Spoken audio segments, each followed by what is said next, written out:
Hey folks, happy Monday. Hope you're doing well.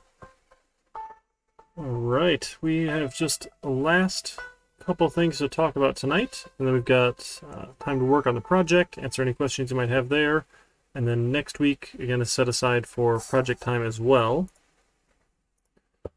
Right, so we've gotten through essentially chapters 12 and 13. Again, we're using Scene Builder to make life easier for us, so we can look at doing it programmatically a little bit today, but again, that's not a focus that I want to spend a lot of time on. It's an option, and there's nothing wrong with that option, but being able to use Scene Builder and having a graphical tool for designing our interfaces makes life a little easier for us. So we'll talk about that. We're going to talk about exceptions tonight as well. So we get to stop doing this thing where, oh, it throws an exception, we crash, and so what? There's a better way to go about that we'll talk about. And then next week, right, set aside just for final project work time. If you folks want to schedule meetings with your partner and I, that's great. We can hop on office hours or class time. That's fine. Just let me know. I'll get you scheduled. And then on 8/23, so in 2 more weeks, we're going to get together on Zoom, and you folks can present your final projects to the class. We can go over the hit list of items in the rubric. You can get your points, and we'll get out of here. It's been quite the summer. I do appreciate you folks hanging out with me and getting through it. As we look towards the fall, again, enrollment is open for the fall semester, but things are not changing, I guess, but OCC went back and they have now instituted a mask policy, given the recent advice from the CDC. So everyone on campus will be masked as of tomorrow, and then they'll reevaluate as things go. But do keep an eye out for fall courses if you are so interested, unless you're heading back to your own home institutions and we're just here for some transfer credit. If not, maybe we'll see you folks in the fall. We still do have some classes open and available, and I would like your kind of informal feedback. We've noticed that a lot of our online sections are full and had wait lists, and just wanted to see, is that a pandemic preference? Is that just everyone likes online classes better preference? Like, is this going to be how it is in the future moving forward or not? So most of our online ones are pretty full. I guess not all of them, but most of the online classes are pretty full up. Like, you got 12 people on a wait list for this one here. My goodness. That's a lot of people on a wait list. Yeah, 13 people on this wait list for that online one. This one must be new. I don't know. That one's full up. So again, take a look. We're curious to see what that trend is. Maybe people just prefer online learning, and that's something we need to adapt to. But enrollment is open. All right. Not had enough coffee yet today. I'm sorry. This is only cup number like 4.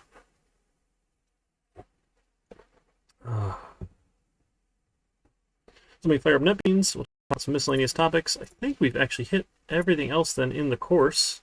So if you look at our list of course objectives, right, you'll be able to utilize an IDE, develop a running Java program. You can edit, compile, and run your program. You should be able to use the IDE's debugger.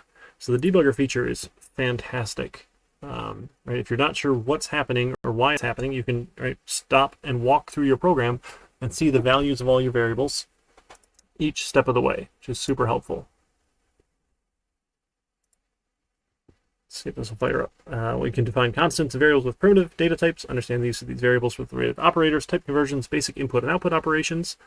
It's all stuff we did way early on. We use if-else, switch, while loops. Yep, stuff from chapter 3 and 4. We covered that. We can read to and write from disk files, again from chapter 4. Create Java classes, objects of that class with private data members, public accessor, mutator, method, constructor. Understand the concepts of scope of variables within the objects and its methods. Right, from chapter 6, we started learning about classes.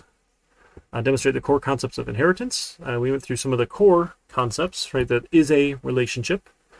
Follow and write code that utilizes arrays from chapter 7, and then chapters 12 and 13 make a basic GUI program with event handling.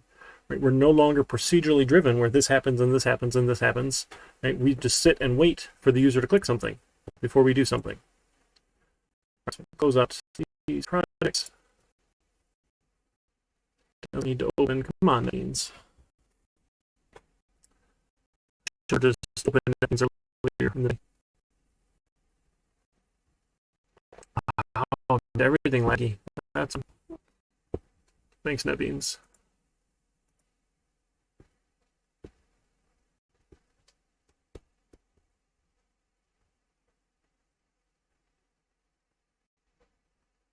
Come on. All right, let's start up a new project. Make sure we put this in the 1500 folder here. This is, I will just call it miscellaneous exceptions. I will just do miscellaneous.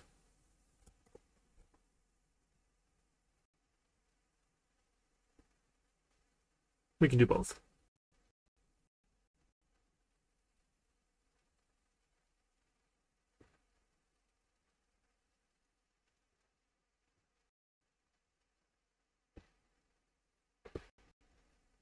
All right.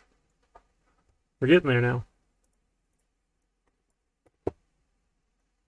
So before, even just super basic stuff, like when we can ask someone to enter a number. I can get this thing to load. There we go. Please enter a number.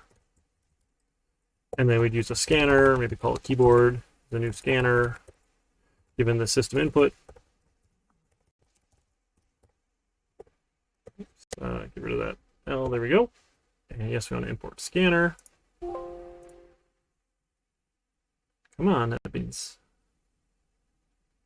All right, I can write it myself, I guess. Import java.util.scanner. Oh, now it just lit up. Okay, it's just being a little slow. And we do, like, our int value is keyboard.nextLine. Now, I don't know, and then, as an integer, I'm sorry, we have to turn it into an integer. So integer.parseInt, given the keyboard next line. Okay, and then we'll print out, I don't know, your number times 10 is, nothing interesting, but number times 10. And then remember, we want to force the order of operations if we're doing arithmetic in here, otherwise we get some weird outputs. Value, sorry. Value times 10. So this works great if they give us a number, right? They type in numbers and we're good to go. Maybe it'll run. What is going on? It's so slow today.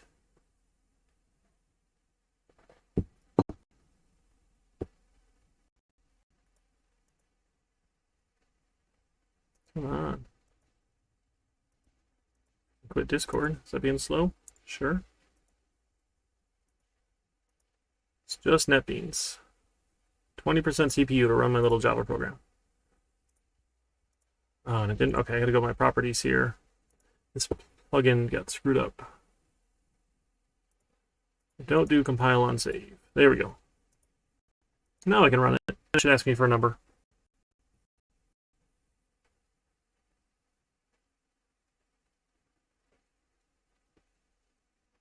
Okay, and we say like 10, and we get number times 10 is 100. Okay, life is good. But now what happens if we give it something that's not a number?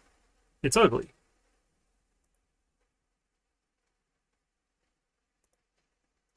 Like ASDF, and it crashes.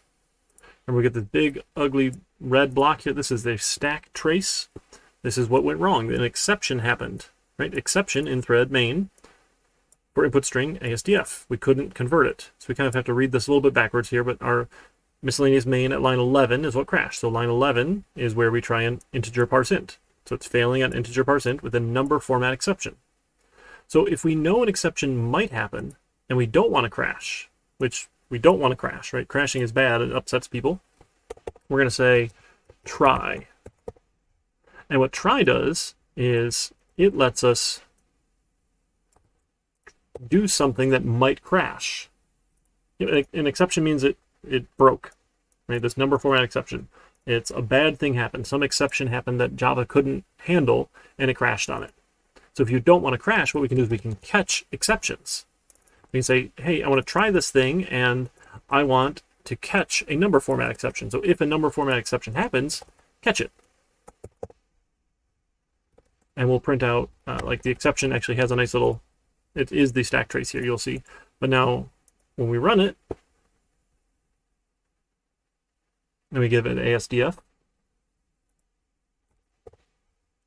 we get number format exception for input string ASDF. This is the exception message that happened. But notice we don't get the big red block. It didn't crash. And if we have other stuff later on in our code here, the end of the program, that part will run. Because when an exception happens, our code just stops right where it was. If we catch it, then we're able to continue on without crashing. So before, when we didn't have a try and a catch, it just crashed. We never would have gotten to this part here. So if I comment out the try and the catch here, and we run this, oh, that one too. Run it again. We won't ever get this message when we crash. We enter ASDF, and it just crashes. We never get to this line. So when the exception happens, our code gets interrupted, and nothing else happens. But if we use a try and a catch block, then if the exception happens, we can catch it and handle it, do something with it here. So a lot of times we might do this in a loop, right? So we might say, I don't know, int value equals -1, and we'll say while value equals -1, we want to keep on doing this thing here. And we'll say, okay, just try and assign value. We're going to keep on going, right? Maybe we'll give them a better message. Instead of the exception, we could say, please enter only digits. And we're just going to keep on doing this as long as, I don't know, some sort of sentinel number here, right? You probably didn't enter a -1 when I ask you to enter a number. Probably not. Or if you want to be, sure, that's fine. We'll just say while true, and then in here you can use break. I'm not a big fan of this, but that's okay. That's one option, right? So it's an infinite loop until we get to this break, which will end the loop. So if it properly turns into a number, then it works. So this is a better way of making sure we're getting some values back out. So if I give it something that's not, oops, there it is there, enter only digits, right? 10, still. But if I give it the number 10, now my loop will stop, because I finally reached my break here. I didn't get the exception. So exceptions still stop your code from running, and then we'll jump to the catch block. So we can catch that exception, and then keep on going. Right? And this is the much better way of doing things. And if we're doing any sort of file input and output, right, we don't want to crash.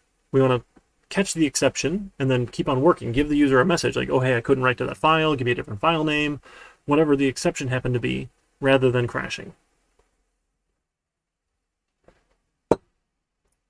Now, we'll talk more about exceptions if you continue on into 2151. There's a couple other cool things you can do with catch blocks and whatnot, and some other neat stuff that happens. But this is the right way to deal with exceptions. Not just say, oh, I'm going to crash, I'll pass the buck. Don't worry about it. Right? We can give them some sort of message. Right? So if we were going to try and write to a file, right? So we'll say, I don't know, like the name, the file to write to, and then we'll make a print writer. Or we need to save it, right? So string file name equals a new keyboard.next line, and we'll use a print writer. The new print writer, given the file name. Yes, we want to add our imports. And now this, hey, unreported exception, file not found, must be caught or declared to be thrown. What we're doing before is we would say, hey, we just throw. We don't care, we're going to crash, but we don't want to do that. We want to surround with a try catch. We want to try this thing, and this logger is not super helpful here. That's okay. We'll get rid of that logger stuff. But we want to try it with the try block, and we want to catch a file not found exception. So if some exception happens, say we can't, or I don't know, can't write to that file name.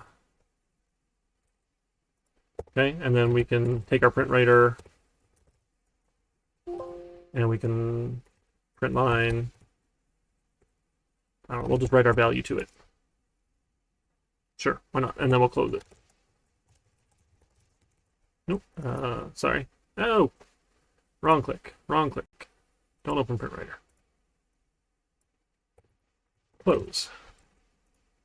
So if an exception happens, we'll give them a nice error message instead of crashing here. And, you know, I can probably give them a file name that we can write to, but enter a number like 10. Sure, enter the name of a file to write to. Let's say test. If we go look at our files, now we should have a test file here. Uh-oh. Nope, we can't do that because there's a folder named test. Look at that. We would have crashed it, but it didn't crash. We can't write to that file name. We try it again here. It's like test.txt maybe.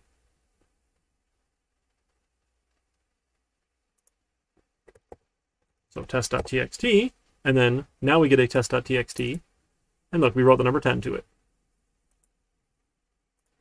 So using this try catch box keeps the program from crashing, and again, you can put them in loops if you want to for that sort of thing, but anywhere where you're going to have that issue, right, we can put it in a try block to handle that so we don't crash. So the rest of the program can keep on running, or we just ask them again, right, like keep them in the loop. Right? Just keep on going. As long as it takes until we no longer get an exception. That sort of thing here. So exceptions are super powerful, and be able to handle them with these try-catch blocks is great. Because nothing frustrates a user more than a program crashing.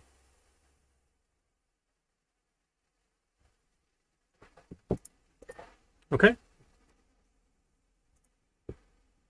All right, so that was some miscellaneous exceptions. Let's do, let me start up one more here. This is, we'll do GUI by program. So without using Scene Builder, here we can make graphical user interface applications sort of the hard way. But that's okay. Not too big of a deal here. So I'm going to go back and go copy paste all that stuff out of our Hello World example.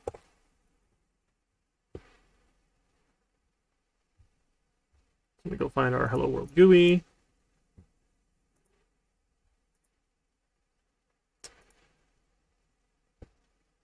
All right, so we're going to go copy all of this out of main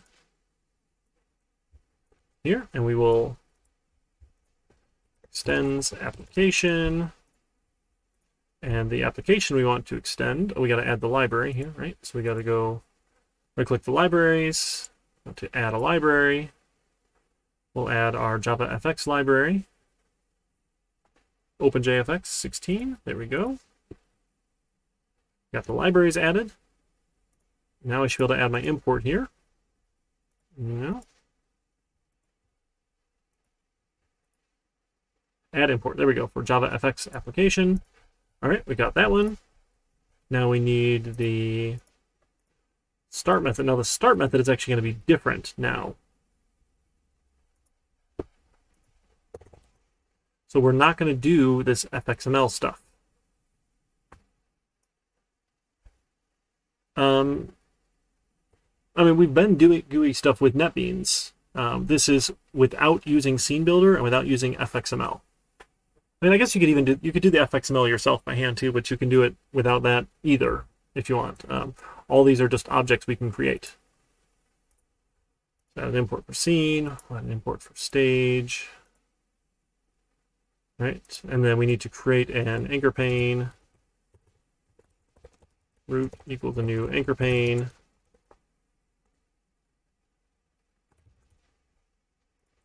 Add that.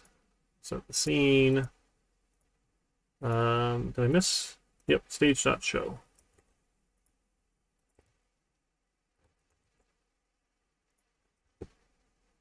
Okay.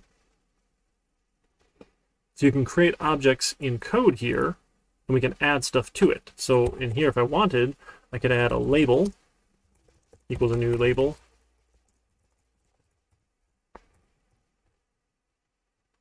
And we'll add our imports for JavaFX scene control label. And then we can call set text, do all this same stuff here. Hello world. Much, much, much easier with Scene Builder. Definitely would recommend using Scene Builder. I want to show you that you can do it without, but we've been using Scene Builder because it does make life easier for us. right? We have a tool to design the GUI, and it's all drag and drop. We put anything where we want, and then we just get to wire up the controller. Doing it by hand here is a little bit obnoxious. And then I can take my, why is it upset here?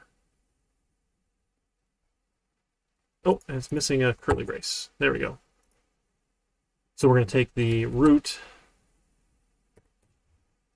and we can get the children, and then we can add the label. And we didn't even really tell it where it is, so there's, I think you can, X, set X, set layout X. That's probably it. Let's set it to like 50 and set layout Y to 50. Let's try and add that here, and then we'll show it all. So let's see if we can get this to, oh, I didn't finish yet. That's right, we got to finish the rest of these. So now we're not going to need the FXML because we're not using it, but we do need the FX controls. We're going to go to the properties, go to the run tab. We want to add that module there, and then in our run module path, we're going to add our OpenJFX library. So we still have to add all the libraries. It's not going to hurt anything to add the FXML, but we don't need it. So now it should run.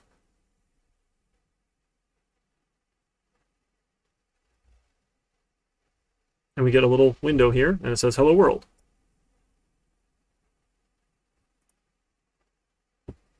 So doing this all by hand is really obnoxious. But you can. And I mean, there's times when it's useful to be able to add stuff by hand like that. So let's make this anchor pane. I think there's probably set a width, preferred width. Let's go like 400. Set preferred height. We'll go 400, make it like a nice little square here. So we can do all these things in code because they're just objects. So FXML just gives us a shortcut there. Well, we don't want to do it by hand. It's easier to do with Scene Builder than doing it by hand in code. Right? Trying to set all these things, it's doable, and you can, and that's okay. But you don't always need to. Right? And then we could add other stuff like a button. So we can make a button, a new button. We'll add our import for button and set text to click me and set layout X and Y. So let's put this at 50 and set layout. Let's set layout Y. Let's put this at like 100.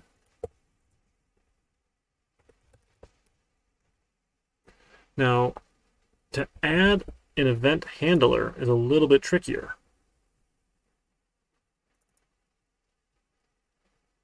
Because we need to go say, hey, what are we going to do to handle this event in the code here? And honestly, I have to go look this up here because this is so, I don't do it very often. It's easier not to. Give me half a second here. Go grab this. Add our event handler for our button. So instead of wiring it up to a method in FXML in a controller, you can do it right in your code if you want to. Let's see. Here we go.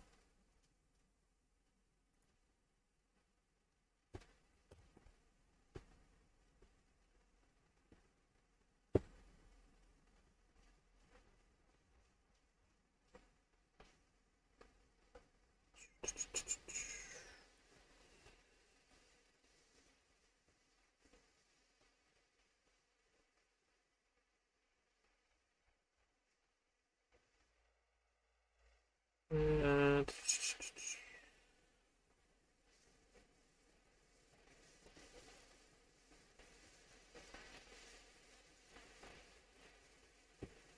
all right, there we go.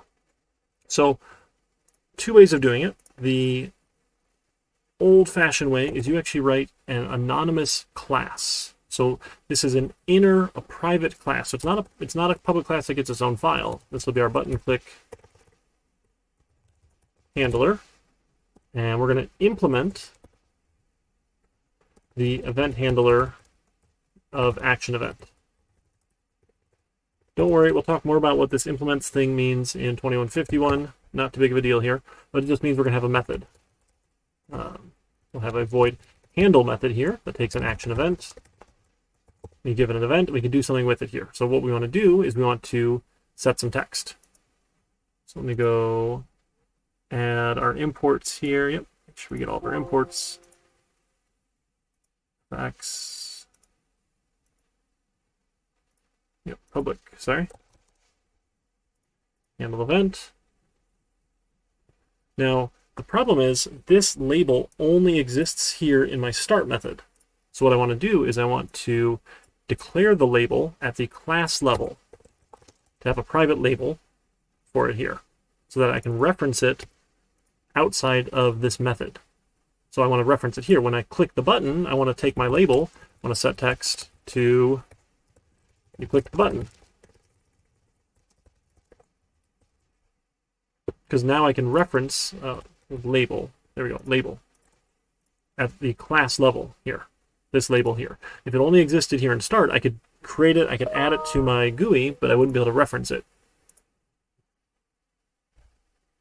I'm sorry, we don't need to add an event handler. We're going to do a set on action. There we go, set on action, and we're going to give it a new button click handler. There we go. So this says, hey, whenever there's an action on the button, we're going to use the button click handler class to handle it, which in our case was this handle method.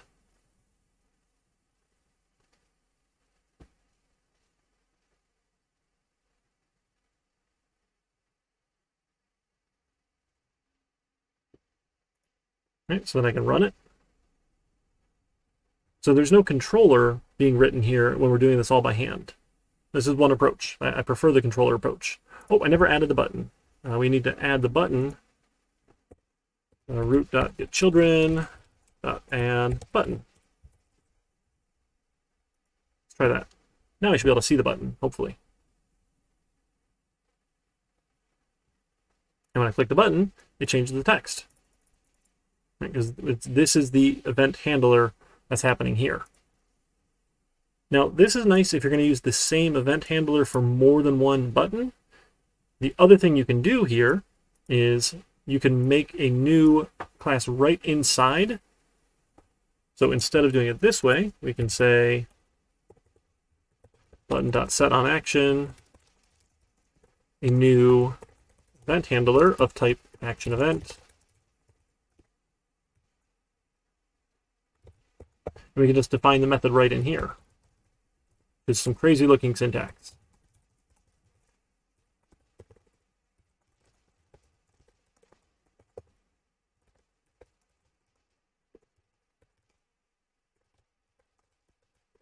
You click the button. And then that gets a semicolon. So this way we're defining this event handler as an anonymous class. And then the IDE is even telling us, it's being helpful here. NetBeans is telling us we can do it this way. So we can use the little suggestion to use a lambda expression, which we haven't really talked about, and that's okay. We'll get into it a little bit more in 2151. It does this exact same thing with this arrow or lambda syntax. So it does this whole thing here, but this is what it is. It's just giving it that piece here. So we got 3 different ways of doing it.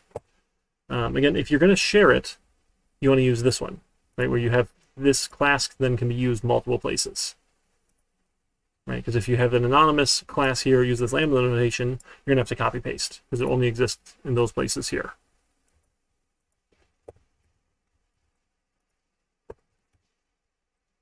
Right, so this is method 1, method 2, method 3. Use the little class you write. Use an anonymous class, anonymous inner class, or use lambda notation. The anonymous in our class. All essentially doing the same thing. It's just, this is a syntactical sugar. Just the syntax makes your life a little easier here because you have to type less. It's a shortcut. But they all do the same thing.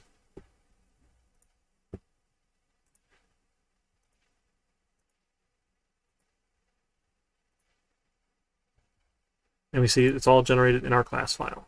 Pretty cool.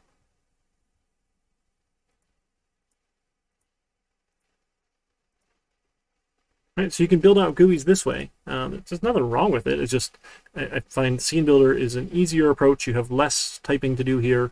And then we get the graphical user interface in one place, and then we get the controller code in one place. And usually it keeps things nice and separate and clean for us, which is generally what we want. Okay, so either way is fine, or even doing the Scene Builder by hand, like Mr. Gaddis has you do occasionally. You can do that as well. Either way works. All right, so how you folks feeling so far? Let me get this event type in. We can clean that up. We got 2 weeks left for the project. Hopefully, if you wanted to pair up with somebody, you are paired up with them and working with them. That's great. I think only one person was looking for a group, and I think they found one.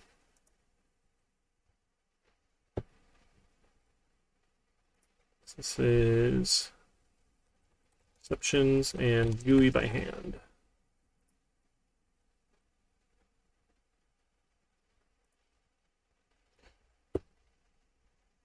So again, it was a little light tonight. We didn't have as much to go over. Believe we're just doing pairs, right, Veda? There's not really enough work for a third person. Okay, yeah, I mean, ask around if people were looking to partner up. I thought I saw someone find a partner, maybe in Discord or one of the discussions. Yeah, we've only got 2 weeks left, so I mean, most of the pairs have probably been working on this for 2 weeks already. So it's probably a little late to try and join a group, unless there's other people who haven't gotten very far yet either.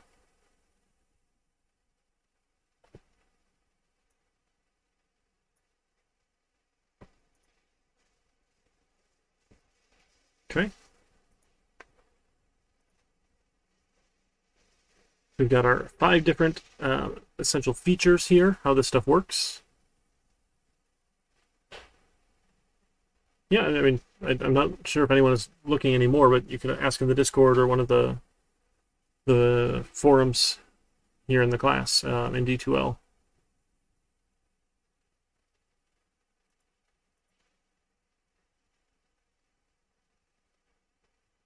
Yep, so next week, let me know. I've got all night set aside if you folks want to get together and chat about anything. And the goal is you have something working, right, that meets all these objectives that you can present to the class. And this is kind of the culmination of all the things that we've done. We're going to use all the tools and techniques and things that we've learned in our toolkit to build this little tiny crappy adventure game. It's not going to be the most exciting thing to play, but it's something we can click on. It'll give us some results and show some stuff happening. And then, once we have a base of something, it's easier to tweak, and you can add in more interesting stuff. You can add whatever you want to, right? It's down the road, you could change it. It gives us a nice little starting point for it. It's kind of the goal.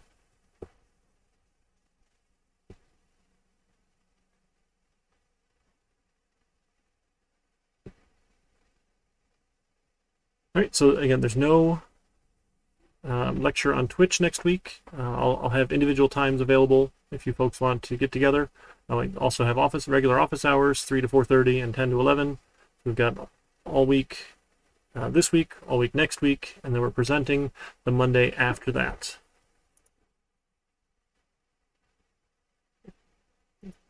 Physical boundary? No, we're just pretending. We're not actually tracking a maze. Right? Ideally, it would be a real 2D maze. We're just pretending. There's not actually a maze, because that's more work than we really need to do for this. We're just pretending they're in a maze here, and we're going to say, hey, you can't go up, down, left, or right each one of those times. They're like, oh, no, that way's blocked. You can't go that direction. Right? And we looked at last week, you can enable or disable buttons, so you can't click them, so they still show up. They're just not clickable. That's a nice way of saying, oh, you can't do that.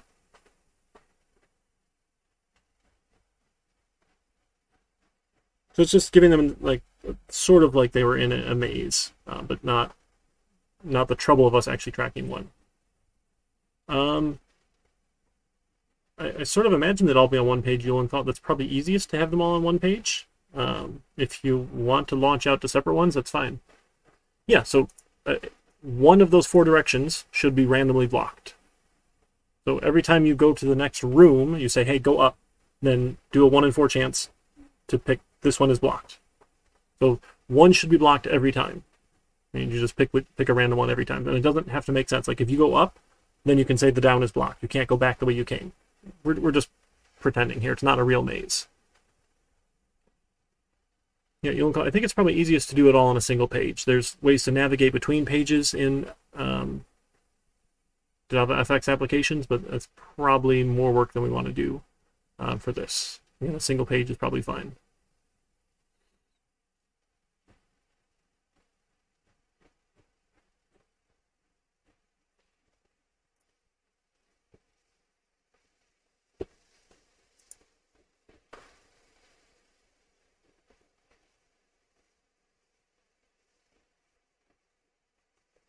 So we would just disable the button so you can't click on it. Is what we looked at last week. Okay, so you go back to the GitHub. I think it's set enabled or set disabled. Where do we put that? I think we did more here, right?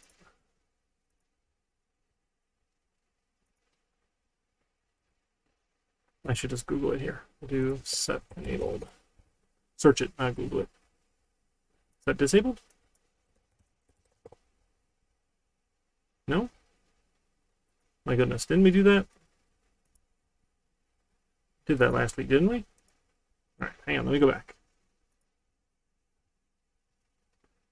Hey, Detox Mango. How you doing today? Did that last week, right? Controls. What kind of programmer makes the most money? Really depends on the organization you want to work for. Different organizations pay different amounts. Where's our controls here? There are sliders, we did our lotto thing. Got a set, right? Set text. Here we go. Set disable. Oh, I was saying disabled. Zoom in a little bit here. So right, you can take a button and you can say set disable to true or false if you want to turn that button on or off. Right? Or you can even set visible if you want as well. Like you can completely hide it, or you could just gray it out so that it can't be clicked. Either one's up to you, right? It's your game. Everyone's going to design it differently, and that's okay.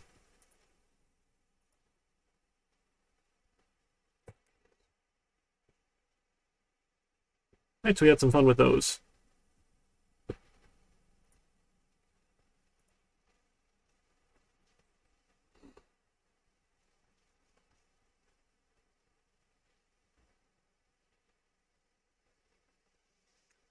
Hey, Ben.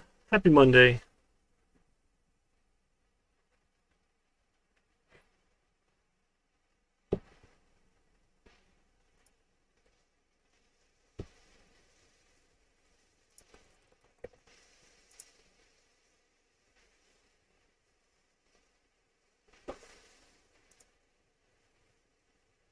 All right, cool. So I think that's all we've got then. So if you folks take the rest of the time to get working on the project here. And again, we've had 2 weeks already, so hopefully we keep on going. Kev, sets and gets. So you probably don't need set methods, right? The idea of a set method is if it's something that should change. Right? So once you have a fixed set strength, dexterity, and intelligence, it's probably not going to change. Again, if you want to have a mechanic for changing it, go for it. That's perfectly fine. But the idea of a set method is like, hey, I'm going to tell you what your value should be. So you don't always need to have that as a public method, only if you want to. Right? Our hit points should be changing, right? But you might not want to have a set hit points and say, you tell me what hit points. You might have a method that like will take damage or heal. We can meet on Zoom or Discord, Veda, for office hours. I can do anything. We've got lots of tools. Sorry, Detox Mango. I don't know what HFT is.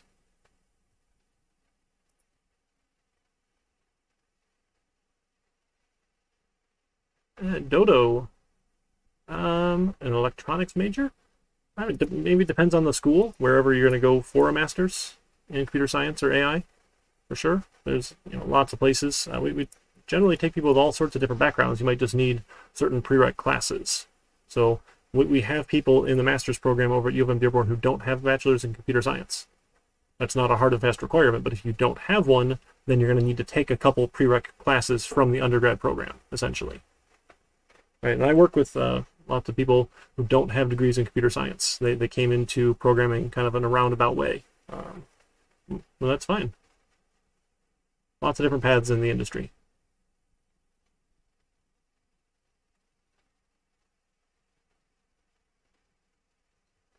Yeah, I know. I'm familiar with, again, because I'm a student over there and a lecturer at U of M Dearborn. They just launched a master's program for artificial intelligence, which sounds really cool. Let me find that here. And like you'll see that it's not required that you have this particular undergrad degree, but if you don't, then you'll want some sort of a bunch of prereq classes. Where to go here?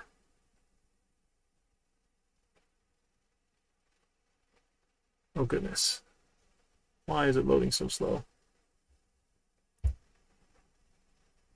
There we go. I'm Loco. It's actually a Doctor of Engineering. I'm currently on hiatus in the program as my daughter had a spinal cord injury, so I'm her primary caretaker. But hopefully I'll be back come the winter semester, and then I have probably 3 years to finish from there.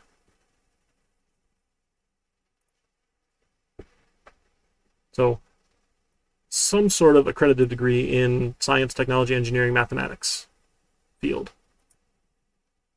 That's okay, Almoko. It happens. She was doing surgery for a spinal fusion, and it's one of the risks. So, but she's recovering. It's just a slow recovery. So, and then if you don't have that particular background, here's the other courses you're going to need: programming level courses, math level courses, and some other stats. Yeah, we're working through it, Dodo. I appreciate it. So this is like right in computer science AI particularly. So you don't need necessarily to have a computer science degree. If you have some sort of science related, technology related, engineering related background, and then take a couple prereq classes, if you didn't have them previously, you'll be good to go.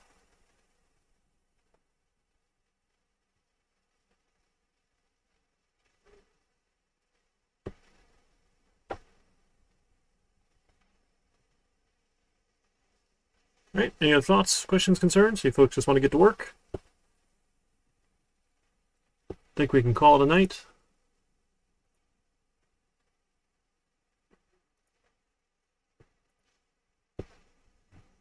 All right, cool. I'll be around.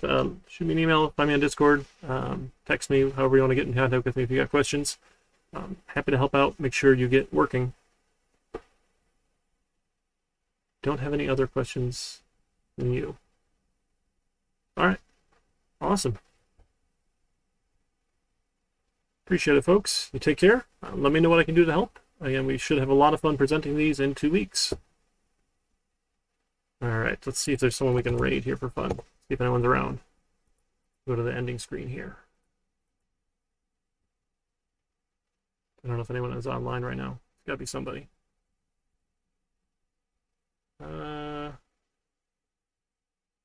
Yeah, Rob's around. I'm doing some bash stuff. We can go raid him. He's a great guy. Excellent mentor and teacher in his capacity. So not an official college class or anything, but he just loves sharing his knowledge. It's really cool. So have it that way, and take care. See you folks around.